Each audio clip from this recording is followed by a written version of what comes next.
Bonjour à tous. Une fois de plus, je voudrais remercier les médias, la presse, d'être venus aussi nombreux à cette conférence de presse que nous impose l'actualité. En réalité,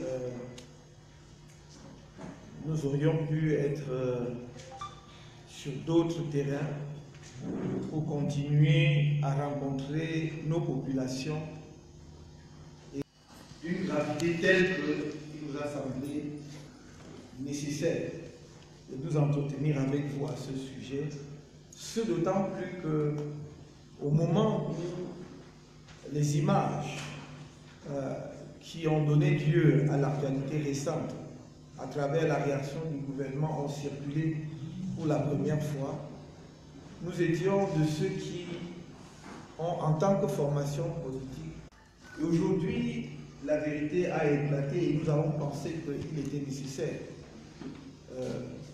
d'adresser un mot à l'opinion, qu'elle soit nationale ou internationale, à travers vous, sur cette affaire.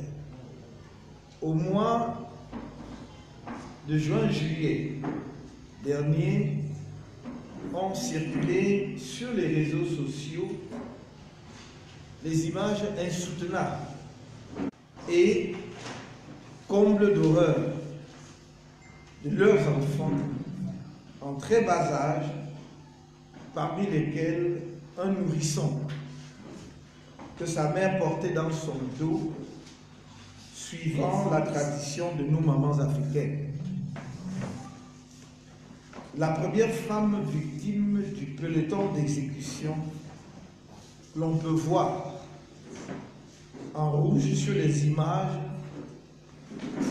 s'appelait Zumtegi Domoku.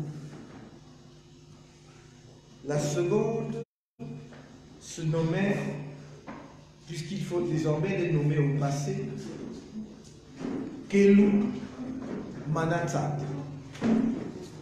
Les deux femmes ont été enterrées avec leur bébé au pied de la montagne dénommée Visi Color Vegabi.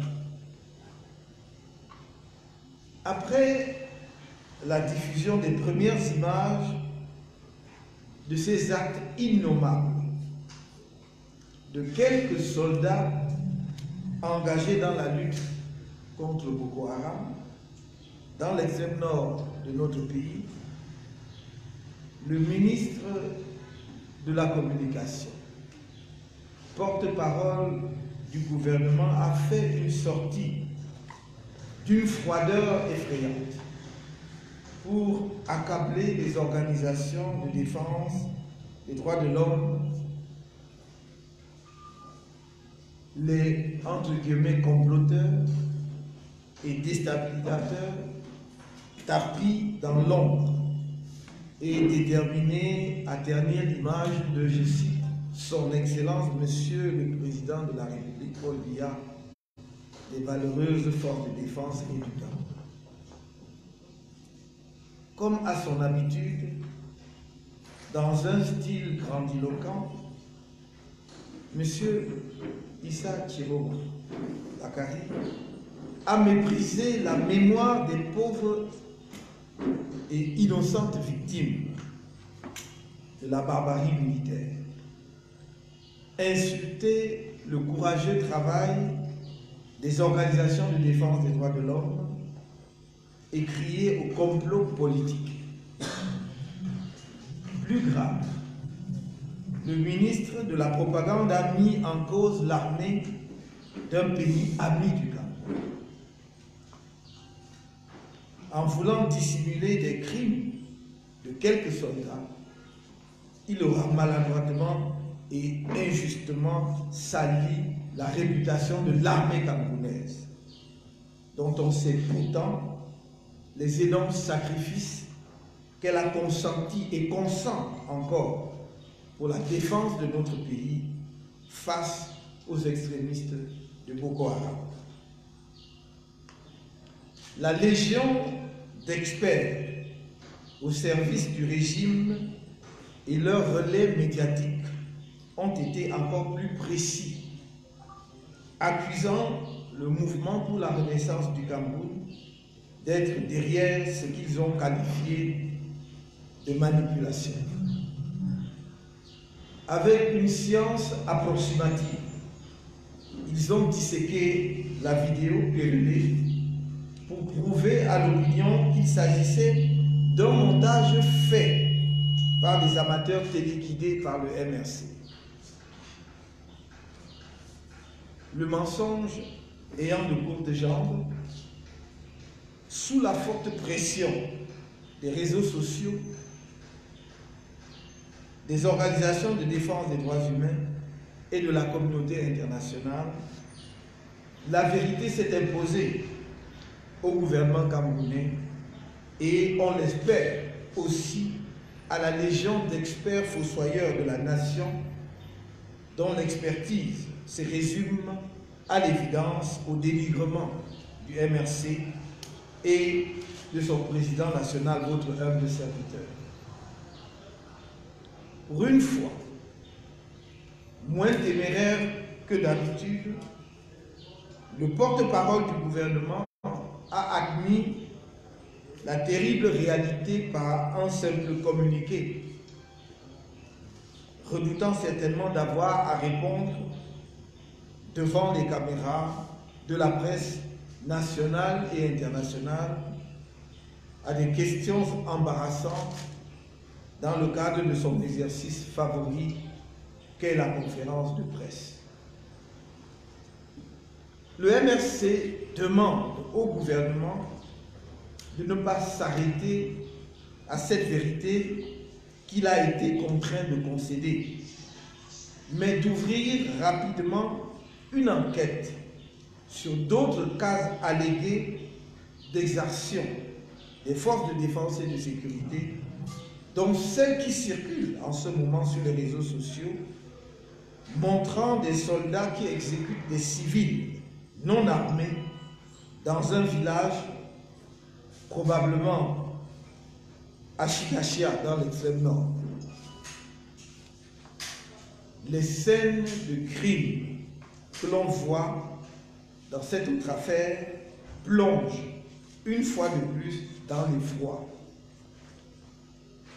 Les Camerounais veulent maintenant des explications et des clarifications sur le commandement de leur armée.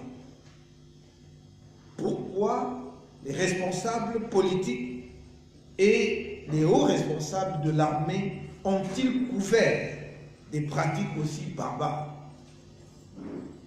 Le temps des contre-vérités est passé.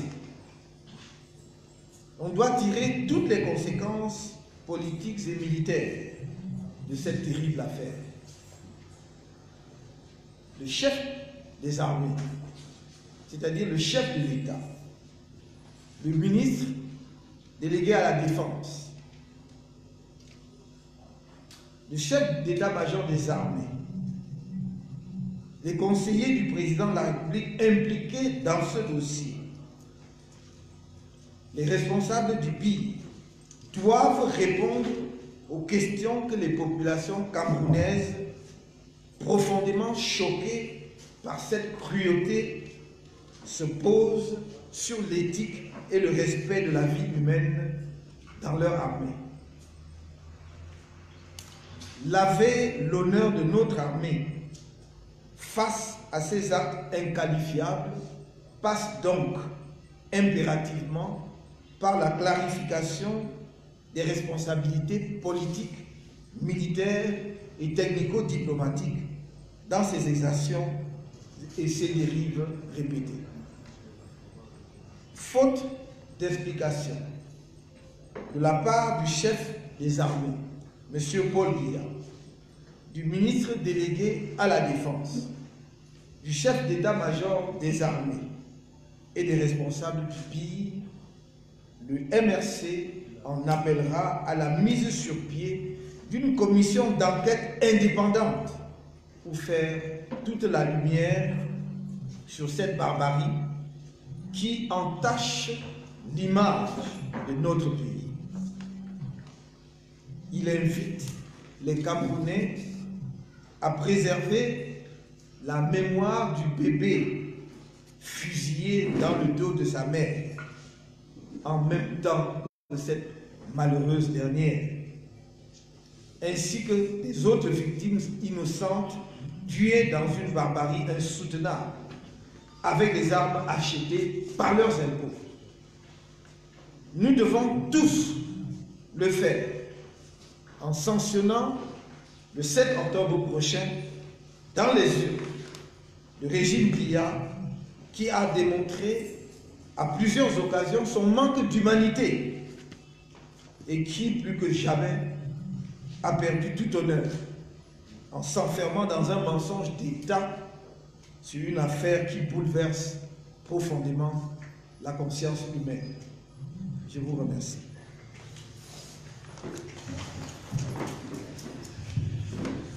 Monsieur, mesdames, messieurs les journalistes, comme il est de coutume, après un exposé tel que nous venons de suivre, nous voudrons bien présenter bien se livrer à une série de questions-réponses pour qui vous pouvez bien les poser, et on va faire par série de 2 questions et on va y aller. Donc, pour ceux qui sont prêts à poser.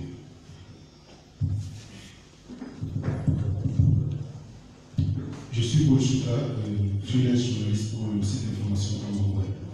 Monsieur le Président, au regard de votre sortie, il savait qu'une chaîne, que je ne vais pas citer ici, persistait dans une émission qu'ils font quotidiennement, que c'est vous qui êtes responsable, entre guillemets, de cette vidéo. Au moment où nous sommes dans cette salle, c'est vous qui êtes responsable de cette vidéo qui publie là-dedans. La question, je voudrais savoir qu'est-ce que vous répondez à ces médias. Et à côté, nous avons eu un professeur d'université qui a produit un texte ce matin, certainement qui vous s'adressait à vous et au professeur Alain Fauquet, vous déclarant une telle sorte de guerre, parce que c'est maintenant que vous avez laissé qu'on les sous publiquement. Deuxième question. Bonjour, je suis Manfred Sommet, rédacteur en chef du 4e Pouvoir. Alors, j'ai une question pour le professeur. Comment le MRC envisage-t-il, dans les jours qui viennent, imploser les stratégies de mise en place d'une enquête additive sur ce type d'actions telles que nous les avons vues en images pour obliger le gouvernement à prendre les mesures qui s'imposent? Merci. Le professeur président va d'abord répondre aux 2 questions et on reviendra vers vous. Je voudrais remercier M. Paul Chouta de sa question. Premièrement, si vous avez bien observé mon comportement sur la scène publique camerounaise, pas simplement depuis que je suis entré en politique. Je suis sur la scène politique, la scène publique, je voulais dire camerounaise, depuis de nombreuses années, en tant que jeune enseignant, en tant que citoyen qui prenait position sur les questions concernant notre pays. Et vous pouvez, si vous en aviez le temps, consulter la presse de l'époque. Vous verrez qu'à une époque, j'écrivais régulièrement dans Le Messager, que je tenais une tribune sous forme d'éditorial dans Mutation et dans... Vous constaterez que je n'ai jamais, ni hier ni aujourd'hui, eu des propos discourtois vis-à-vis de qui que ce soit. Mais vous avez aussi, sans doute, été témoin depuis, en particulier, ma démission du gouvernement, mon entrée en politique, mais surtout depuis l'investiture de Maurice Kamto comme candidat du MRC à l'élection présidentielle prochaine. Vous avez, disais-je, été témoin du déferlement d'attaques de haine à tous les niveaux. Je n'y ai jamais répondu, parce que je ne crois pas que ce soit d'une part à la hauteur de la qualité des intellectuels, des universitaires, bref, tout simplement des citoyens camerounais. Mais deuxièmement, parce que mon éthique personnelle, mon éducation, les principes de la morale générale auxquels je suis attaché m'interdisent justement de descendre à ce niveau d'attaque. Sur la première question, vous dites qu'une chaîne persiste à dire que je suis l'auteur de la vidéo ou que le MRC serait l'auteur de la vidéo. Que voulez-vous vraiment que l'on réponde à une telle attaque? Cela veut dire que non seulement donc je suis un menteur, mais le gouvernement lui aussi devient un menteur. Donc en croyant m'attaquer, maintenant c'est au gouvernement qui s'attaque. Donc ce sera à lui d'expliquer au gouvernement comment et pourquoi le gouvernement peut accepter qu'il s'agit justement d'images réelles, de comportements de certains soldats de notre armée. Ce n'est pas l'armée camerounaise, toute l'armée camerounaise qui est en cause ici. C'est le comportement de quelques soldats. Comportement répréhensible. Le gouvernement lui-même vient d'établir la liste des éléments de nos forces de défense impliquées dans cela. Alors si une chaîne, pour des raisons qui lui sont propres, continue à entretenir cela dans l'opinion, c'est ça que nous avons, contrairement à ce que pensent beaucoup de responsables de médias ou d'acteurs de la scène publique, nous avons affaire à un peuple qui est autrement plus mûr qu'on ne le pense et qui sait faire la part des choses et se faire une opinion.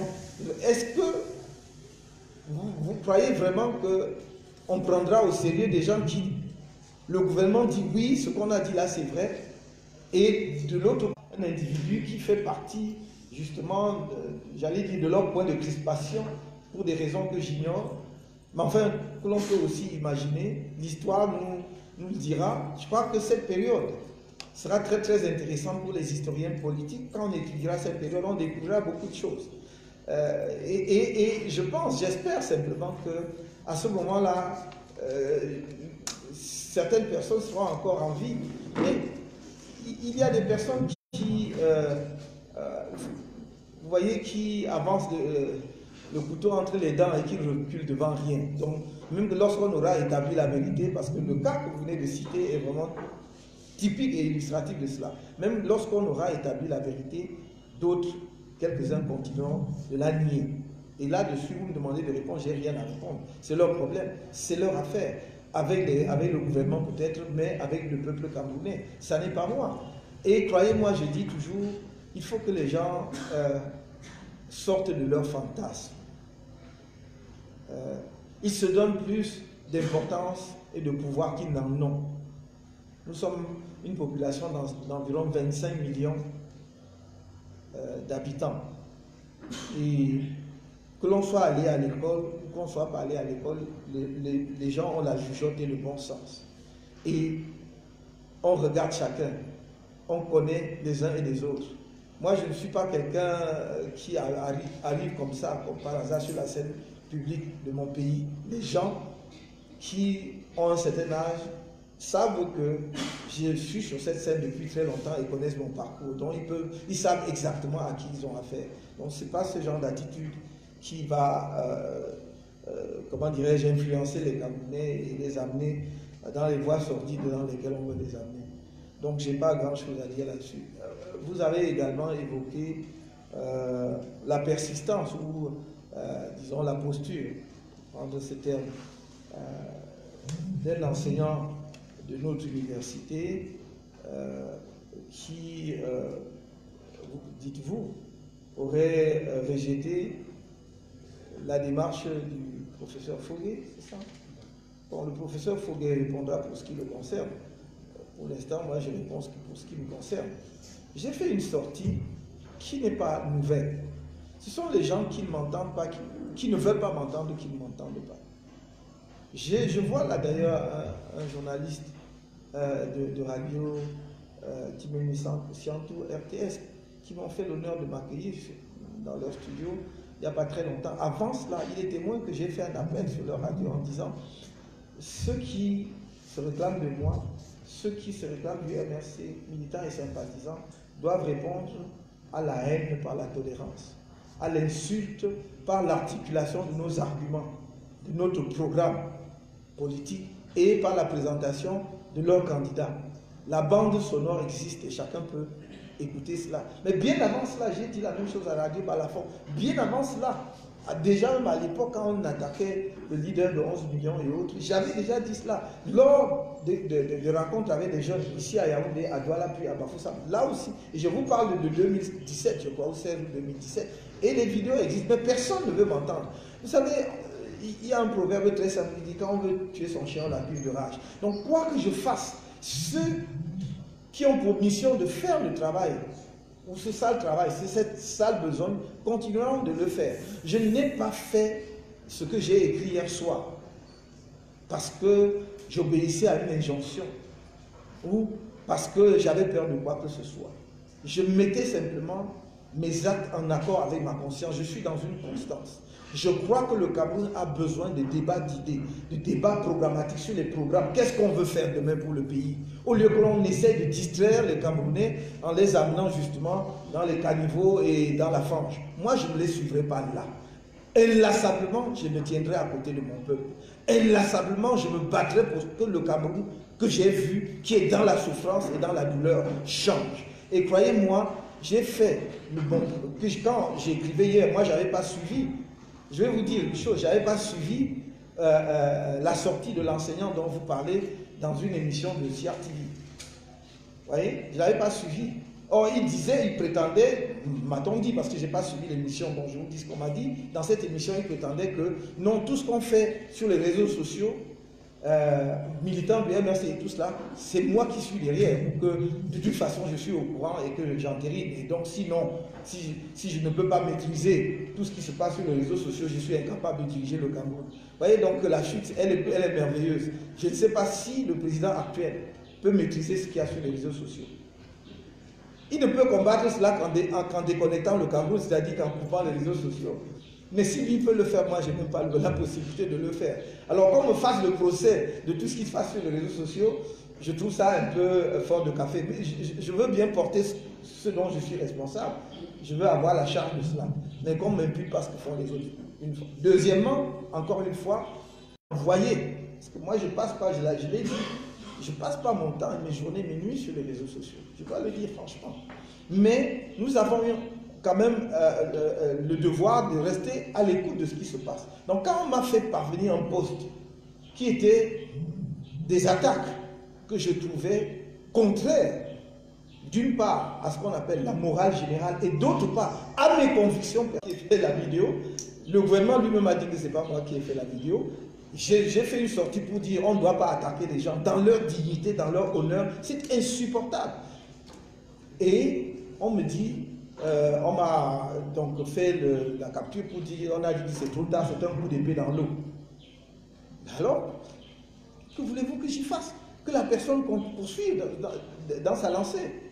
Et si le résultat, l'objectif qu'il vise, est ce que je ne devienne pas le troisième président de la République du Cameroun, je ne crois pas que le Camerounais leur en donneront l'occasion, en tout cas leur feront ce plaisir-là. Mais imaginons que l'impossible cela arrive. Et puis quoi?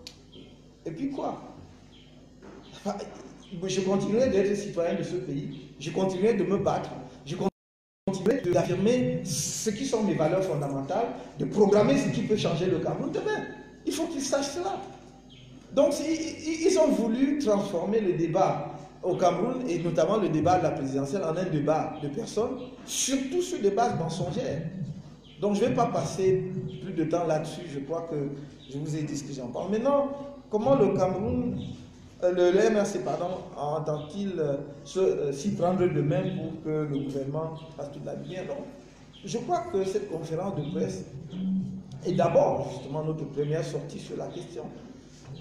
Moi, je n'ai pas pour habitude de lancer des illustrations à tout va. J'ai dit que pour laver d'abord l'honneur de notre armée, c'est d'abord l'honneur de notre armée, qui est une armée que je respecte, que je chéris, parce que je l'ai vue sur des théâtres d'opération, parce que c'est une armée qui a des professionnels, qui a des officiers capables. Je ne peux pas accepter qu'on traîne cette armée-là dans la boue à cause du comportement de quelques individus et du comportement de quelques responsables politiques. J'ai donc dit, le gouvernement qui a finalement concédé la vérité, Donc de dire effectivement c'était des éléments de notre armée doit aller plus loin pour laver l'honneur de notre armée et laver l'image de notre pays. Parce que c'est de cela dont il est question. Quand l'armée camerounaise est éclaboussée, c'est l'ensemble du Cameroun qui est éclaboussé. Et si je sors en tant qu'homme politique, c'est précisément parce qu'en tant que Camerounais, je ne peux pas accepter qu'on éclabousse de cette façon-là mon pays. Et donc, quand nous demandons au gouvernement d'aller plus loin, de clarifier la situation, il est du devoir du chef des armées, justement, de ne pas être simplement chef des armées quand c'est bien, quand on hisse le drapeau, quand ça bat au vent, mais il doit assumer aussi ses responsabilités. Un chef, quand vous commandez, vous assumez aussi la responsabilité de ce qui va mal.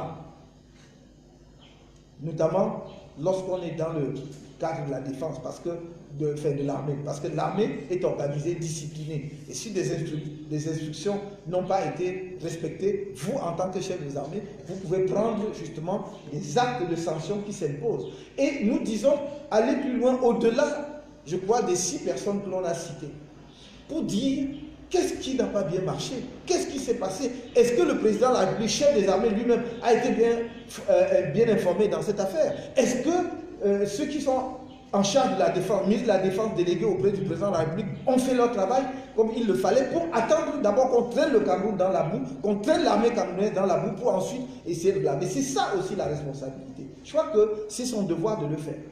Et même c'est pour cela que je suis allé très loin, je dis, jusqu'aux conseillers techniques, s'il y en a qui sont impliqués dans ce dossier, il doit leur demander des comptes. On ne peut pas accepter que Est-ce que vous savez que cette image est sans précédent?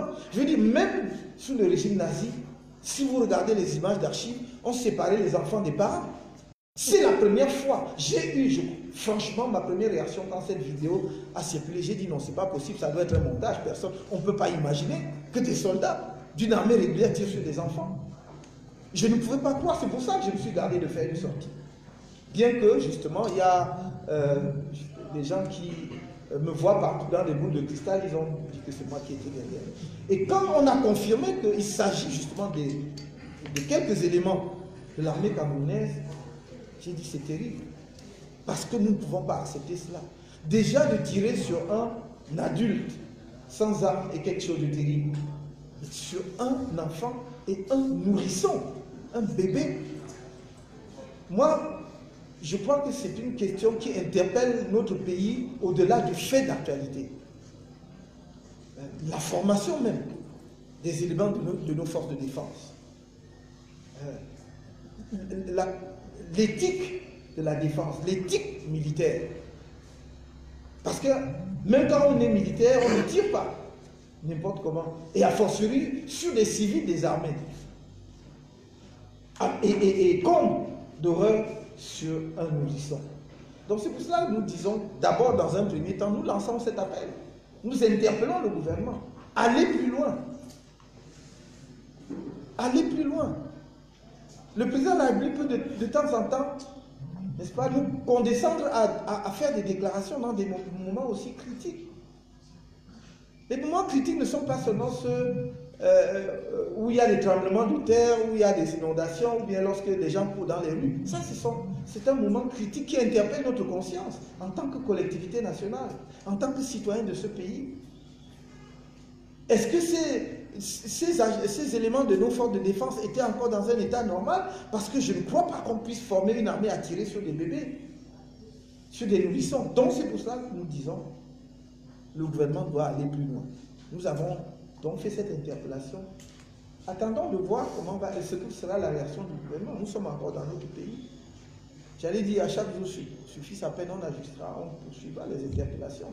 Mais nous avons dit, si ça n'est pas le cas, nous ne craindrons pas de lancer effectivement l'appel à la formation à la constitution d'une commission indépendante qui peut être même internationale dans ce cas, parce que ça n'est pas bien. Nous ne pouvons pas associer l'image de notre armée et de notre pays à ce que nous avons vu là. Ça n'est pas bien. Il faut vraiment qu'on dissocie, qu'on montre que nous avons en tant que pays fait le maximum pour dissocier notre image à tout jamais de tels comportements. Voilà ce que je voulais dire. Question encore, s'il vous plaît. Question.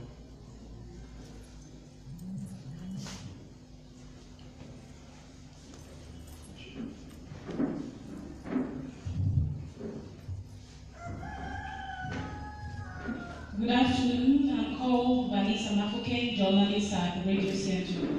Mr. President, you talked of setting up an independent investigation commission, but that's should the head of state and other top military officials not give counts to Cameroonians on what actually happened in that viral footage. What I want to know is, will the CRM not be selling after the market? Because some would have expected you to come up with that investigation commission right from the release of that footage to tell Cameroonians if yes or no it is authentic and who are those behind that footage. But now you sat back and you waited for the government to admit its error, and now you're saying that you set up an independent investigation commission. Will that not be too late? That's my question.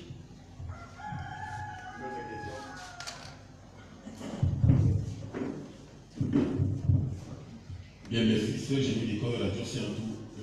Moi, je voudrais m'agglutiner autour des mécanismes d'action que l'on peut davantage mettre en œuvre pour justement parer à toute éventualité. Parce que l'on remarque que les officiels gouvernementaux ont beaucoup plus une communication à l'offensive. C'est-à-dire que quand il y a soit une vidéo, soit des informations tantôt réelles, tantôt virtuelles qui sont publiées sur les réseaux sociaux, c'est là où le porte-parole du gouvernement se précipite à faire une communication gouvernementale qui relève là d'une communication offensive ou alors une communication défensive. En fait, l'on est là face à un État qui n'est pas prévisionniste, qui reste et demeure attentiste. Quelles sont les stratégies suggérées de manière que l'on ne puisse plus basculer de façon récurrente à une communication qui reste et demeure lente, parce que se focalisant notamment sur des informations, mais des contre-informations qui sont relayées sur les réseaux sociaux. La preuve en est que l'on a remarqué là la rétractation ou bien la volte-face du gouvernement qui, au départ, le 11 juin dernier, avait fait état de ce que c'était un fake news et une posture qui consiste à flairer toujours le gouvernement. Quelles sont les stratégies que l'on peut mettre en œuvre justement pour parler à ce type de communication qui est en réalité défectueuse? Il va répondre aux deux questions et on va Is it not too late to call for an investigation commission? And that we were silent when the video was released, probably for the first time. Why were we silent? Like I said in French, I was so shocked that I could not believe that it could be authentic. Honestly, I thought it was a fake news, despite the fact that some media put the burden upon ourselves, saying that those were behind that terrible video. I couldn't imagine and believe that in this very country and with our army, which I respect a lot as a professional army, that could happen. Not only in the video are they shooting on unarmed women, but they are shooting on babies, children. I couldn't believe that our army could behave that way, or some soldiers of our army would behave that way. And that's why when the government contested the authenticity of the video, we were perplexed. We couldn't just rely on the fact that some NGOs were claiming that it was an authentic video, since the government were contesting, including the communication body of the army, you know. So we were perplexed. I acknowledge the fact that some Cameroonians were straightforward and say, okay, this is true, this is authentic. But I mean, I could not just imagine that could be true until the government just concede the fact that it's true. And now you ask, is it not too late to ask for it? No, we are not. The government has made a step forward by admitting the fact. And now they have identified the soldiers who are supposedly involved in that case. But we want them to go forward, to go further than that. We are challenging the posture of the Minister of Delegate in charge of Defense. We are challenging the position of some top officials of our army, because now it appears obviously that they cover up the behavior of those soldiers. And that's why we say, okay, now that we know the truth, we can move forward and dissociate our army and our country from the very group of soldiers who committed those atrocities. I don't think it's too late.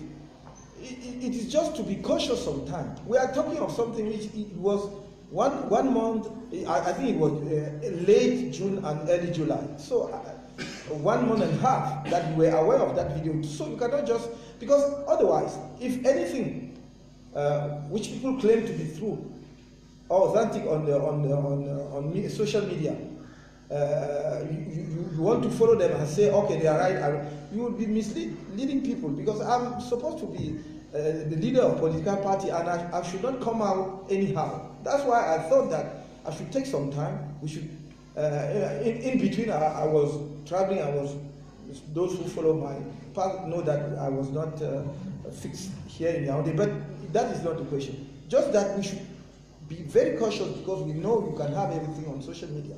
That's why I thought it was a fake news. That's why we were very cautious at that time. You know, some people said in fake news that in the social media that I'm a father of a twin, which I say I would be very happy. I would have loved to be a father of a twin, because it's a blessing in my own place. But unfortunately, I'm not. But if you rely on that, you say, okay, I'm a father of twin, but I don't want to acknowledge and to recognize them as my son. So one should be very, very cautious. The amount of fake news we have on social media, especially here in our country, in this period, particularly in this period, since I think April, that people now came out with their candidature for the presidential election. Everyone or many people are just saying nonsense, but we should be cautious. We think that we should insist that government should go forward and move forward and go further and clarify the whole situation and make accountable politicians and military people who are really involved in the case. Maintenant, M. Bikoy, le RTS a effectivement relevé l'attentisme du gouvernement par rapport à l'information. Il a raison. Mais excusez-moi, je ne vais pas aider le gouvernement à mieux faire sa communication. Ce que je sais, c'est que c'est souvent dommageable pour notre pays. Et que, effectivement, sur beaucoup de cas, vous vous souvenez, à l'époque, il y avait par exemple des accusations également graves d'Amnesty International, justement sur le comportement de l'armée. On avait interpellé à nouveau. Et j'avais dit, c'est au gouvernement en réalité de mieux organiser sa communication et la communication sur des éléments de cette nature. Si, lorsqu'une telle information est diffusée sur les réseaux sociaux, les départements ministériels concernés se réunissent et au lieu d'organiser souvent des mensonges d'État, et on dit nous sommes devant des faits que nous ne pouvons pas nier, et si nous persistons dans la négation, tôt ou tard ça se saura et ça nous causera plus de dommages, on peut à ce moment-là élaborer une vraie stratégie de communication pour informer les gens, anticiper même, prendre les devants pour expliquer pourquoi telle ou telle raison. Mais je ne suis pas en charge du ministère de la Communication, je crois qu'il y a quelqu'un qui s'en occupe très bien pour le meilleur et pour le pire pour notre pays, souvent pour le pire d'ailleurs. Tout ce qu'on peut souhaiter, c'est que sur des points comme cela, que effectivement le gouvernement montre bien que le Cameroun n'est pas un pays où l'armée tire sur les enfants, où l'armée tire sur les populations des armées, à plus forte raison sur les nourrissons. C'est une interpellation du gouvernement, mais c'est également une interpellation de notre armée, de faire en sorte que cette image, l'image de cette armée respectable et respectée, que je respecte personnellement, parce que moi je suis d'une génération qui connaît toute notre armée, qui est l'une des plus professionnelles de notre continent. Je ne vais pas dire du monde parce que les gens exagèrent, mais de notre continent, avec des gens vraiment qui ont le sens, qui connaissent d'ailleurs les règles du droit international humanitaire et toutes sortes d'autres choses qui maintiennent l'image reluisante d'une armée. J'ai dit, cette armée que je respecte ne peut pas associer son image à cela, et donc le maximum de clarification que nous pouvons apporter, d'abord pour nous dépanner forcément aux yeux de la communauté internationale, mais d'abord pour notre peuple. Cet effort-là doit être fait. C'est ce que je peux dire pour l'instant. Bien, c'est deux questions, s'il vous plaît. Oui. Deuxième médical.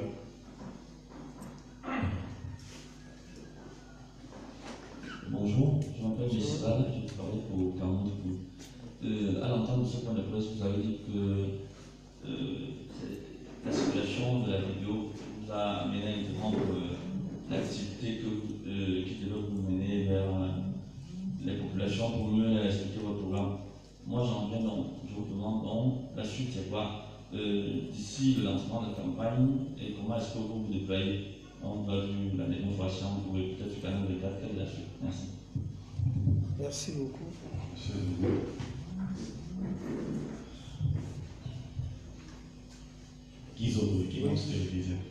Alors, M. Maurice Kamto, vous êtes certainement informé de ce que le secrétaire général de la présidence de la République a été victime d'une agression. Vous l'avez certainement lu.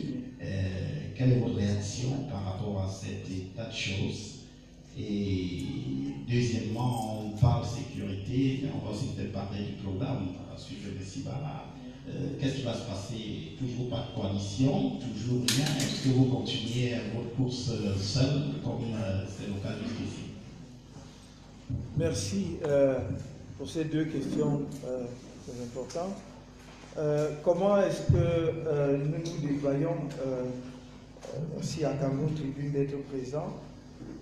Nous avons un plan de travail, et ce plan de travail, c'est de couvrir l'ensemble de notre territoire. Non pas pour le découvrir pour la première fois, non pas d'ailleurs à cette étape pour aller implanter notre parti.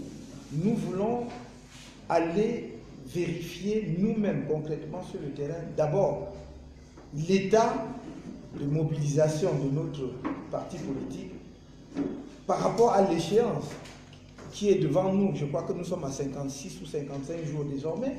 Donc nous voulons voir l'état de mobilisation de nos troupes. Est-ce qu'elles sont prêtes?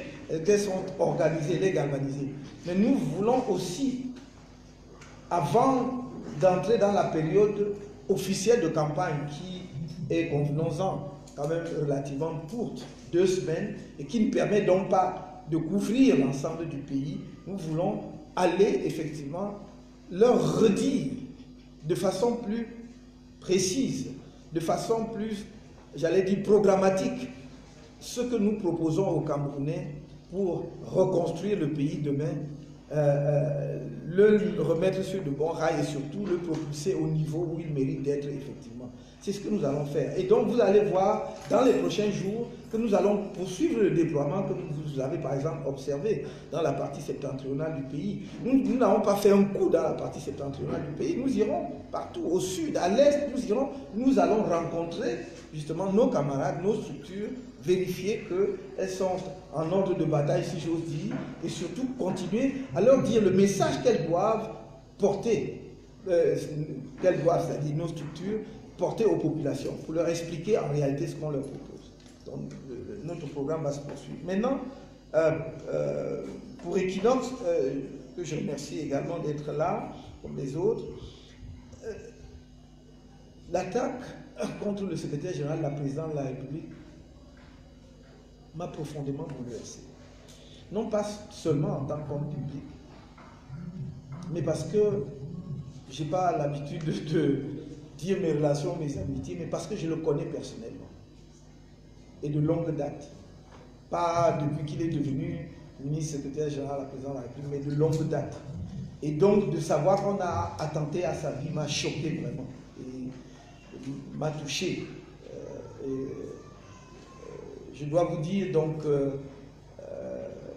mon incompréhension totale.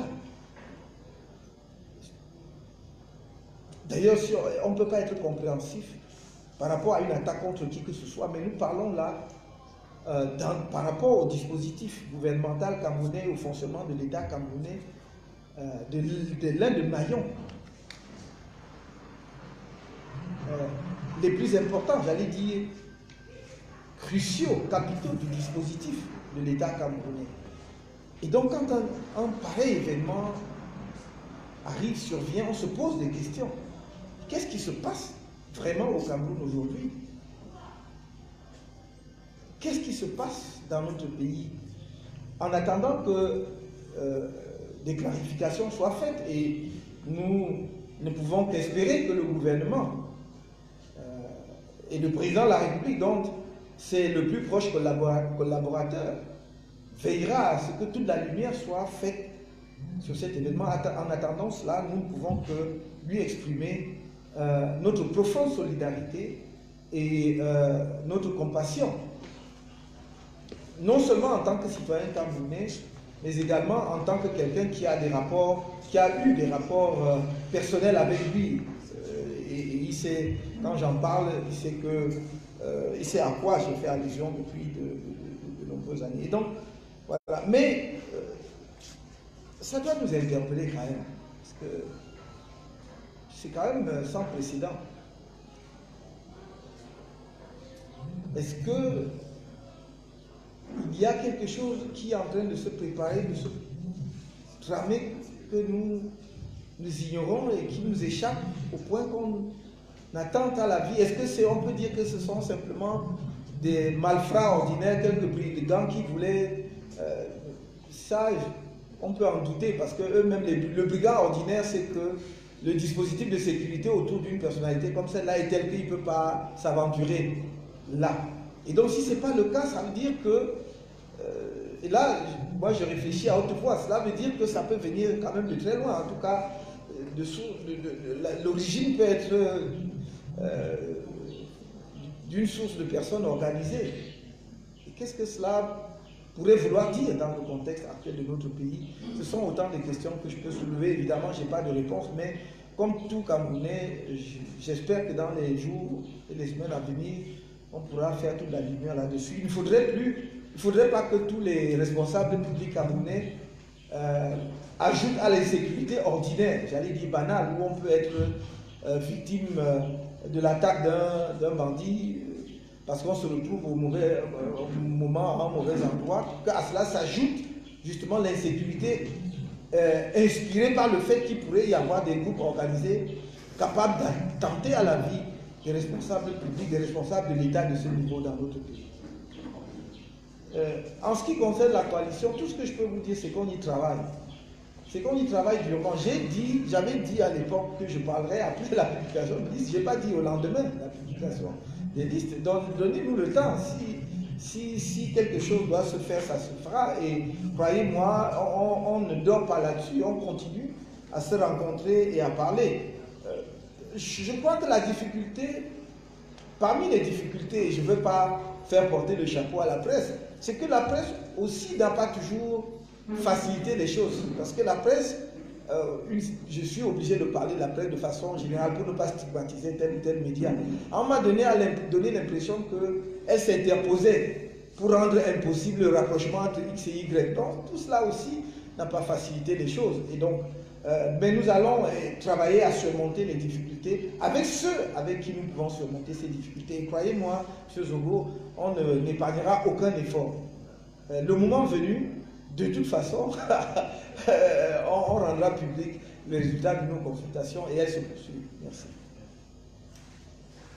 Voilà, je remercie la presse encore une fois de plus, très chaleureusement, et on compte sur vous pour continuer à relayer nos propos auprès de l'opinion nationale et internationale et de nous aider à porter notre message de campagne, notre message programmatique à nos compatriotes qui ont besoin de savoir ce que l'on veut faire demain et non pas simplement tomber dans la médiocrité des attaques personnelles qui ne font avancer aucune cause et encore moins notre pays. Merci. Okay, merci.